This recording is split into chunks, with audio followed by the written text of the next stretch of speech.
Welcome to The Explainer. Today, we're setting off on a literal quest, kind of like a hero's journey, if you will. We're going up against one of our oldest, most frustrating enemies, procrastination. We're going to figure out exactly how to build meaningful, lasting habits. And the best part? We're doing it completely without that crushing weight of self-criticism. We'll be pulling some absolutely incredible, battle-tested insights right out of Thomas Alethia's 12 Steps to a Good Life. Let's get started. Okay, let's dive into this. It's a universal pain, right? I mean, we know exactly what we need to do. We know it's super important, and yet somehow we find ourselves mindlessly scrolling our phones or suddenly deciding the kitchen floor absolutely needs to be scrubbed with a toothbrush right this second. So why do we put off the things that matter most? Well, the answer is actually fascinating. It's not because you're inherently lazy. Not at all. It's actually because your unconscious mind is trapping you. So here's our roadmap for this explainer. First up, the roots of procrastination. Then we'll look at Chronos versus Kairos time, followed by powerful time management tools. After that, we're building stupidly small habits, unpacking the WHOOP method, and finally, creating your daily routine. We've got a lot of incredible tactical tools waiting for you, so let's jump in. Starting off with Section 1, the roots of procrastination, or, as I like to call it, meeting the 800-pound gorilla of the unconscious. Now, I really want you to give yourself some serious grace here. You aren't lacking willpower. What's actually happening is you're wrestling with this immensely powerful, completely unconscious 800-pound gorilla in your mind that is literally hardwired to seek comfort and avoid discomfort at all costs. You can make all the conscious plans you want, but hey, until that gorilla gets on board, nothing changes. To kind of visualize this, imagine a chaotic cast of characters just running wild on a playground inside your head. You've got the rational decision maker, the smart you trying to plan ahead, but then there's the instant gratification monkey. And this guy only cares about what's easy and fun right now. Then we have future you, the poor soul who inevitably has to deal with the monkey's mess. And finally, the panic monster. Now, the panic monster just sleeps until a deadline is terrifyingly close. Then it wakes up, starts screaming, and scares the monkey away so the rational decision maker can finally get to work. But honestly, relying on the panic monster is just an exhausting, terrible way to get things done. We desperately need a better way. Which brings us right to Section 2, Chronos versus Kairos time. It's time to reclaim your perception of time. Ancient cultures actually had two completely different concepts for time, our absolute most precious resource, and this brilliantly illustrates the divide we face today. Chronos is your standard clock time. It's measurable, it's relentless, it literally makes us age, and it's totally schedule-driven. Think of it as that constant type A anxiety pushing us forward. But Kairos is experiential. It's that beautiful flow state. It's unmeasured. It's the feeling of just doing things when the time is right. So true productivity isn't just about cramming more and more tasks into Chronos.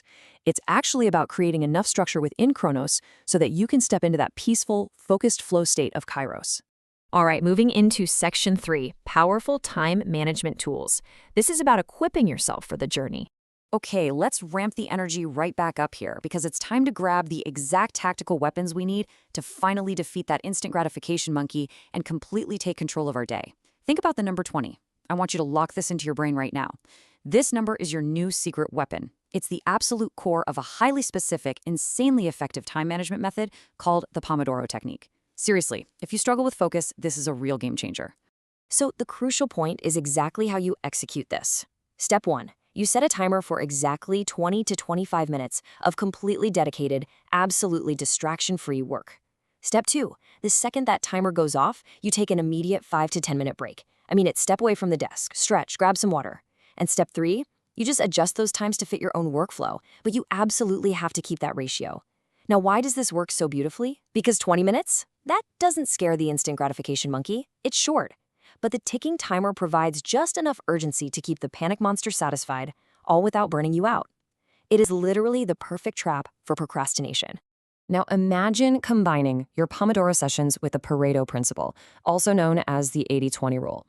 This principle tells us that roughly 80% of your results actually come from just 20% of your effort. So think about it. If you spend your highly focused 20-minute Pomodoro blocks working on the hardest, most vital tasks, what the author calls your first 3 things, you are going to yield massive results. You do not need to sit there and grind for 8 hours straight. No way. You just need a few highly focused bursts on the right things. Let's keep this momentum going with Section 4, building stupidly small habits. Let's secure those daily wins. Here's the truth.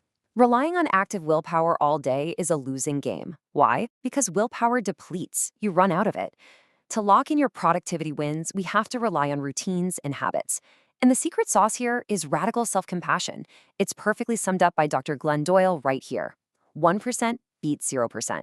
You've got to create habits that are just ridiculously, stupidly small. If you want to start working out, your daily habit isn't an exhausting hour at the gym. Nope, it's doing one single push-up. If you want to clean the house, it's washing one dish. Writing a book, typing for 3 minutes. By making the commitment this tiny, you completely bypass your brain's resistance. The 800-pound gorilla is not going to fight you over a 3-minute task. And the real magic is, once you start, you'll almost always do more. Action naturally inspires effort. Now, let's look at the actual machinery behind this, the habit loop. First, you need a cue, and the absolute best cues are activity-based. It's a technique called habit stacking. So, for example, when I turn on my coffee maker, I will do my 1 push-up. Boom. Second is the response. That's your stupidly small behavior. And third is the reward, that immediate feel-good hit of securing a win. This simple 3-step cycle is exactly how you slowly, gently tame that 800-pound gorilla of the unconscious mind. All right, on to section 5, the WHOOP method, taking you from wishful thinking to concrete plans. Now, setting goals is fantastic, don't get me wrong, but positive thinking all on its own can actually make you, well, a little complacent. We need a science-backed mental strategy to actually achieve what we set out to do. And psychologist Gabrielle Ottingen gave us exactly that. Now, what's really interesting about the WHOOP method is how it combines optimism with brutal realism. WHOOP stands for wish, outcome, obstacle, plan. First, you visualize your wish and that amazing outcome. But then, and this is key, you immediately identify the internal obstacle that is inevitably going to get in your way. Do you get tired at 3 p.m.? Do you get instantly distracted by your phone?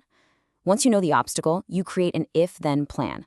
Like, if I feel the urge to scroll social media, then I will immediately stand up and do a 4-count breathing exercise. Identifying your exact obstacle ahead of time, it's literally like giving yourself a cheat code for success.